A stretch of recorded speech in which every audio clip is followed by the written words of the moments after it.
10वीं क्लास थी, कुछ लोग गांव से बता रहे हैं, शहर में थे लेकिन इतना आईक्यू लेवल उठा नहीं पाए हम लोग। फिर भी अगर आपको ये सवाल समझना है तो सवाल को पहले पढ़ो ध्यान से। सवाल में कहा गया है कि HI के एक नमूने मतलब सैंपल को मान ले एक कंटेनर के अंदर बंद करके रख दिया है। जिस समय HI को रखा गया उस समय इसका जो दाब था वो 0.2 atm था। कितना था? 0.2 atm। अब अंदर कंटेनर बंद हुआ तो क्या हुई? रासायनिक क्रिया हुई तो ये HI का जरा टूटने लगा तो इससे बन गया H2 और क्या बन गया? I2। अब तुम्हारे फ्लास्क के अंदर केवल HI नहीं है, आप फ्लास्क में कौन आ गया? H2 और I2। तो दाब केवल आप HI का नहीं रहेगा, दाब किसका होगा बेटा? H2 का। दाब किसका होगा? I2 का। H2 और I2 का दाब रहेगा। समझे आप लोग? तो ऐसी कंडीशन में इस अभिक्रिया के लिए मुझे निकालना है Kp का मान।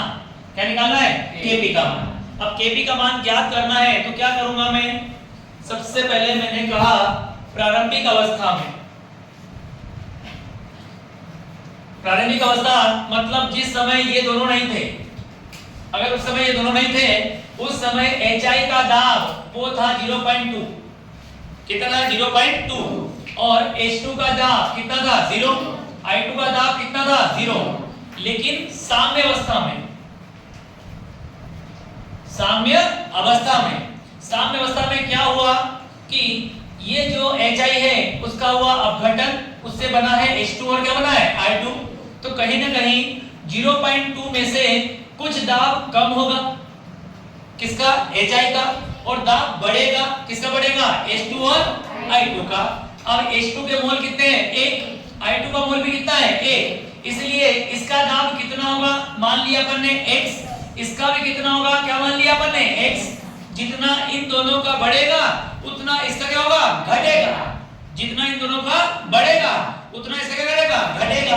तो इसमें से माइनस करना पड़ेगा किसको? अपने को 2x। माइनस करना पड़ेगा किसको? 2x। इसका मतलब है कि अगर आपसे पूछे साम्य अवस्था पर इसका दाब कितना है तो आपने कहा इतना, इसका दाब कितना है तो आपने कहा इतना, इसका दाब कितना है तो आपने कहा इतना। अब हमें सवाल में दिया है, हमें क्या दिया है? उसने दिया है साम्य अवस्था पर HI का आंशिक दाब।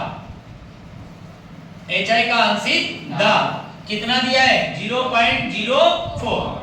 0.04 ये सवाल में दिया है और हमने इस अभिक्रिया के आधार पर निकाला है। अभिक्रिया के आधार पे निकाला और ये क्या कर रहा है? दिया है। तो ये दोनों के मान आपस में क्या होंगे? बराबर। आपस में क्या होंगे? बराबर होंगे। इसका मतलब 0.2 माइनस 2x बराबर 0.04। अब ये माइनस का 2x उधर गया तो प्लस का, उधर गया तो प्लस का, ये प्लस वाला इधर आया तो माइनस का। 0.2 माइनस 0.04 बराबर क्या गया? 2x। उल्टा करके लिखते हैं 2x बराबर इन दोनों का अंतर निकालो। गणित कमजोर है कि मजबूत है, मालूम पड़ जाएगा।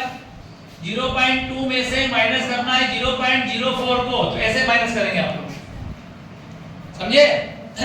अब यहाँ पे एक अंक है और यहाँ कितना अंक है? 2। कम पड़ रहा है कितना? 1 कम पड़ रहा है तो पीछे का क्या लगा दो? 0। अब दिख रहा है 20 में से कितने गए? कितने बचेंगे? 16। तो क्या बचेगा? 0.16। तो यहाँ पर 0.16 आ जाएगा और x निकालोगे तो 0.16 अपॉन 2। ये उत्तर कितना आना चाहिए? 0.08। कितना आना चाहिए? 0.08। तो अब समीकरण के आधार पर HI बराबर है H2 प्लस बराबर क्या है? I2। इससे निकालेंगे Kp। क्या निकालेंगे बेटा आप लोग? Kp। क्या निकालोगे? Kp निकालोगे। अब Kp निकालने का तरीका कैसे जैसा है? उत्पाद बटे अभिकारक। आपने यहाँ पे लिखा H2 का दाब मल्टीप्लाई करेंगे किसका? Pi2 का दाब डिवाइड में किससे लगाएगा? HI का दाब। अब यहाँ HI की आगे संख्या क्या लिखी है? 2, तो पावर क्या लिखेंगे? 2। इसके आगे अंक क्या लिखा है? 1, पावर आएगा 1। इसके आगे अंक लिखा है 1, पावर आएगा 1। अब तुम्हारे पास H2 का दाब है बेटा, कितना गया? 0.08।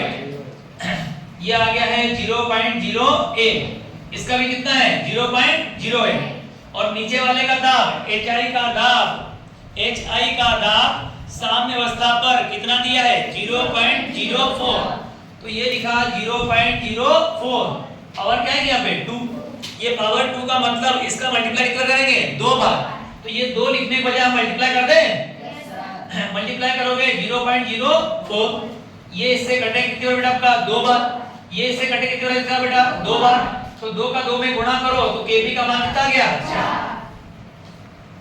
kb का मान कितना आ गया है 4। ये रहा तुम्हारा आंसर।